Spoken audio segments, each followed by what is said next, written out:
Welcome to Aakash GS classes. Aakash GS classes में आपका स्वागत है दोस्तों। आज हम करने वाले हैं क्लास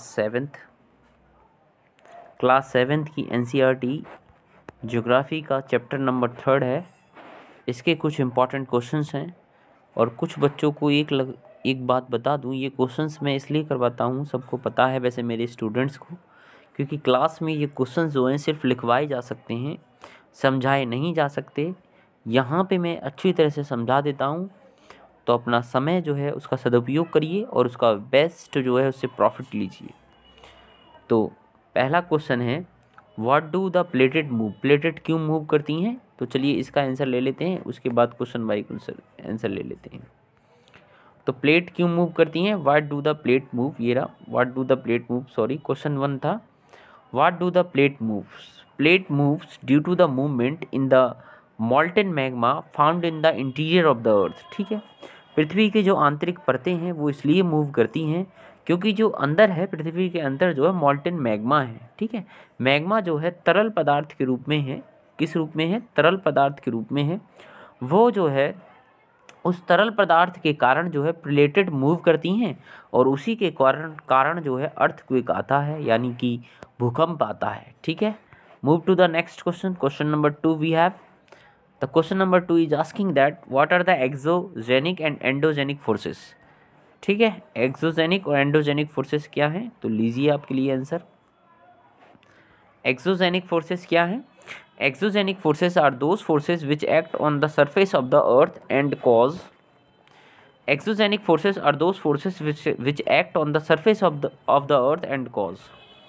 एक्सोजेनिक फोर्सेस वे फोर्सेस होती हैं जो पृथ्वी के तरल पर लगती हैं, सरफेस पर लगती हैं। ठीक है, भूपरपट्टी पर लगती हैं।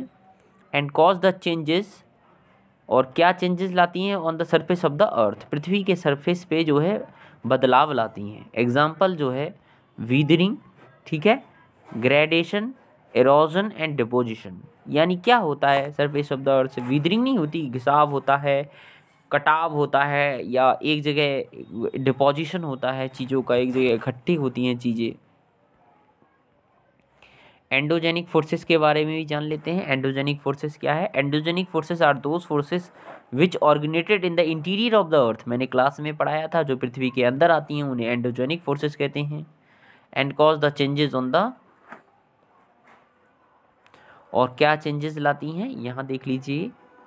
And cause the changes on the surface of the अर्थ, और पृथ्वी के सरफेस पे चेंजेस लाती हैं। जैसे वोल्केनो आते हैं, क्या आते हैं? वोल्केनो आते हैं, यानी कि वोल्केनो तो आप लोग जानते हो ना, भूकंप, वो सॉरी ये जो ज्वालामुखी जो आती हैं, एंड अर्थक्वेक जो आते हैं और भूकंप आते हैं। ठीक है, तो इस तरह से क्वेश्चन नंबर 2 क्लियर हुआ। अब चलते हैं क्वेश्चन नंबर 3 क्या कह रहा है। What is halogen? एरोजन क्या है? एरोजन क्या होता है बताइए।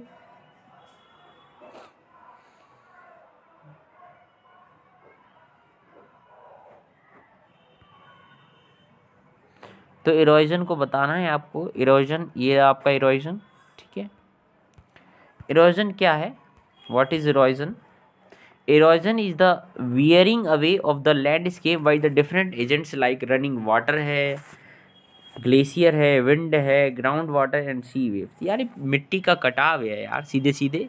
यानी जो मिट्टी है किन एजेंट्स के थ्रू बहा ली जाती है? पानी है, ग्लेशियर है, विंड यानी हवा है, ground water and sea waves है, वही इरोजन है, कटाव है।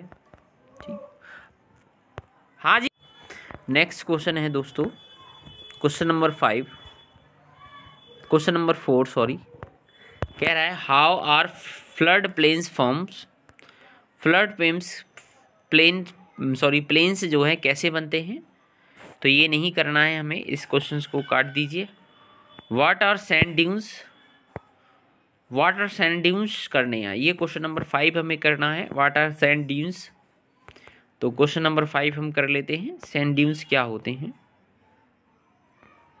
ये करना है हमें। सैंड ड्यून्स क्या होते हैं? तो सैंड ड्यून्स क्या होते हैं? Sand dunes are heaps of sand deposited at a place by the winds action in the desert area. यानी क्या? हिप मतलब एक ढेर होता है, किसका? सैंड यानी बालू का, वही सैंड ड्यून्स होते हैं। ठीक है, एक जगह इकट्ठा हो जाते हैं।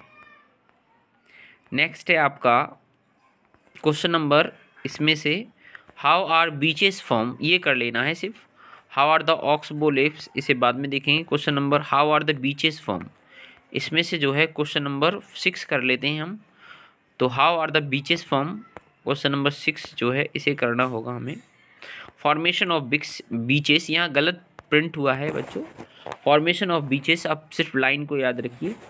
सी वेव्स, जो समुद्र की लहरें हैं, स्ट्राइक्स द कोस्ट, जो समुद्र तटीय इलाके हैं वहाँ पे जाके टकराती हैं। They erode the coasts and carry the eroded material in the form of the silt and other material, और अपने साथ जो है सिल्ट और अदर मटेरियल बहा के ले जाती हैं। When they withdraw they deposit the silt and other material, और जब वे आती हैं तो उन्हें डिपॉजिट करने लग जाती हैं along the shore forming the sea beaches. इस तरह से सी बीचेस का जो है निर्माण होता है। ठीक है, आगे चलते हैं। क्वेश्चन नंबर 6 है आपका। Question number what are the oxbow, ठीक है, क्या है व्हाट आर द ऑक्सबो, ये नहीं करना आपको। क्वेश्चन नंबर 6 जो इम्पॉर्टेंट है मैं सिर्फ वही करवा रहा हूँ। इसमें से गिव, क्वेश्चन नंबर 4 जो है आपका, इसमें से आपको क्वेश्चन नंबर 4 का 4 पार्ट ही करना है कि जो बिल्डिंग कोलैप्स होती हैं अर्थक्वेक के कारण, ऐसा क्यों होता है। ठीक है, बिल्डिंग जो है कोलैप्स होती हैं अर्थक्वेक के कारण गिर जाती हैं, उसका क्या कारण है, उसका कारण बताइए।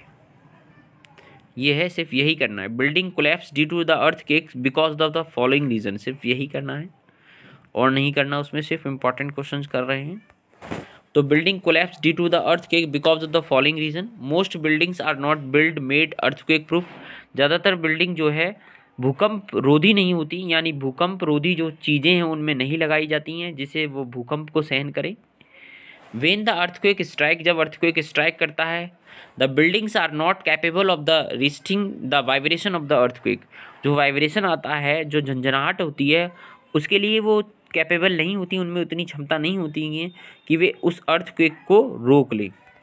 The tear apart due to the shallow foundation, जो फाउंडेशन होता है, जो नींव होती है, वो ज़्यादातर बिल्डिंगों की कैसी होती है, पोली होती है। सैलो माने पोली। Substandard interior material and lack of the adequate steel, substandard interior material यानी इंटीरियर मटेरियल बढ़िया नहीं होता, और lack of adequate steel, steel की मात्रा पर्याप्त रूप से नहीं लगाई जाती जिससे वे टिकी नहीं।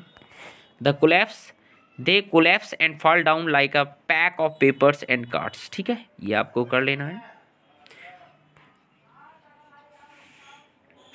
ये करना है आपको। Question number 1, what do you know about the lithospheric plate, से आप क्या समझते हैं। द अर्थ क्रस्ट, पृथ्वी की जो भूपर्पटी है, consist of several large and some small rigid irregularly shape plates, इसमें बहुत सारी स्मॉल और रिजिड मतलब एक जगह जो रहती हैं और इरेगुलर शेप की प्लेट होती हैं, है ना। Example for slabs which can continents and the ocean floor, example for जो कॉन्टिनेंट्स हैं और जो ओशियन फ्लोर हैं, ये जो है आपका एग्जाम्पल है लिथोस्फेरिक प्लेट का, यही लिथोस्फेरिक प्लेट होती है। What do the lithospheric plates move, अब कह रहा है how do the lithospheric plates move. Lithospheric plates move क्यों करती हैं, they move around very slowly just a few millimetre each year, प्रत्येक साल धीरे धीरे कुछ मिलीमीटर ही उनका मूव करता है। ठीक है। What is volcano, a volcano is a vent or the opening of the earth crust through which molten material erupt suddenly. Volcano जो होता है कुछ इस तरह का होता है जिसमें से जो है जो मॉल्टेन मैग्मा जो है वो बाहर आ जाता है। ठीक है। Define focus and epicentre, focus and epicentre को बताना है। The place in the crust where the movement start is called focus, जहाँ पे मूवमेंट होती है स्टार्टिंग में अर्थक्वेक में उसे फोकस कहते हैं। The place on the surface above the focus is called the epicentre, focus के ऊपर वाले भाग को एपिसेंटर कहते हैं। अब name 3 types of wave, very very important, जो भूकंपीय तरंगें होती हैं उनके तीनों टाइप्स बताने हैं आपको। तो वो तीनों टाइप्स होते हैं पी, एस और एल। पी वेव्स और लॉन्गिट्यूडनल वेव्स, एस वेव्स और ट्रांसवर्सल वेव्स, एल वेव और सरफेस वेव्स। ठीक है।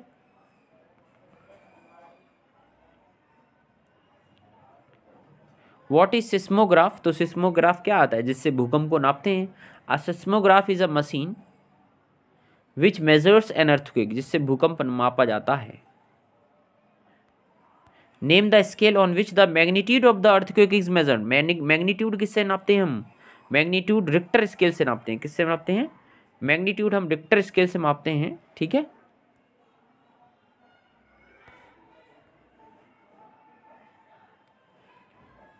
हो गया आपका ये। अब आगे है question number 8, which earthquake is classified as a major earthquake. तो जो अर्थक्वेक 7 पॉइंट से ज़्यादा हो, 7 पॉइंट की गति से ज़्यादा हो, उसे ही हम क्या कहते हैं? मेजर अर्थक्वेक कहते हैं, ठीक है। Where is Victoria Falls located? बहुत इंपॉर्टेंट क्वेश्चन है, प्रत्येक एग्जाम में आता है, प्रत्येक कंपटीशन एग्जाम में। Victoria Falls located on the border of Zambia and Zimbabwe in Africa, ठीक है। What is delta? डेल्टा क्या होता है? सबको पता है। The collection of the sediments, जो बचे कुचे पदार्थ होते हैं, from the mouths from the delta. It is the triangular shaped and land mass. जो समुद्र में गिरने से पहले जो है बचा कुचा पदार्थ जो है रिवर वहाँ जमा करती हैं, वही डेल्टा होता है। जैसे विश्व का सबसे बड़ा डेल्टा सुंदरवन का डेल्टा है, जो कि भारत में है। Name some coastal landforms, sea caves, sea arches, stacks and sea cliffs. How are glacier moraines, ये नहीं करना है आपको। What do the process of erosion and deposition create, ये भी नहीं करना आपको। Name the few rivers of the world from, हाँ ये इंपॉर्टेंट है। कुछ रिवर्स का नाम बताओ जो डेल्टा बनाती हैं, जैसे नील नदी, जायरे नदी, गंगा ब्रह्मपुत्र का मैदान, होंगोटो नदी, ठीक है, मरे डार्लिंग नदी जो कि ऑस्ट्रेलिया में है, और अमेजन नदी, ठीक है। ये सारी के सारे डेल्टा बनाती हैं। Give an account of the earthquake, आज का लास्ट क्वेश्चन। अर्थक्वेक के बारे में आपको कुछ लिखना है, इंपॉर्टेंट क्वेश्चन एग्जाम में आ सकता है।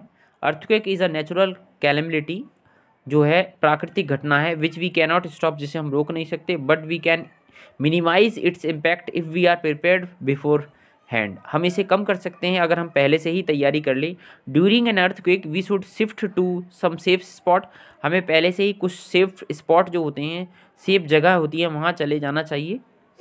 We should hide under a kitchen counter, ठीक है, उसके अंदर हमें छुप जाना चाहिए। टेबल और या फिर डेस्क मिल जाए। अगेंस्ट एंड इनसाइड कॉर्नर और वॉल, ये कॉर्नर है, इसे सही कर लेना, कॉर्नर, कॉर्नर नहीं, CORNER। We should stay away from fireplaces, areas around chimneys, ठीक है, इन जगहों से हमें, यानी जहाँ से आग की चीज़ें हैं उनसे दूर रहो। Windows that shelter including the mirrors, ठीक है, मिरर यानी जो शीशा लगी हुई खिड़कियाँ, उनसे दूर रहो। एंड पिक्चर्स फ्रेम से दूर रहो, क्योंकि वे टूट के आपके गड़ सकते हैं। Moreover we should spread awareness amongst our friends, अपने दोस्तों में भी इस अवेयरनेस यानी जानकारी को फैलाओ, और अपने फैमिली मेम्बर्स में भी। थैंक यू दोस्तों।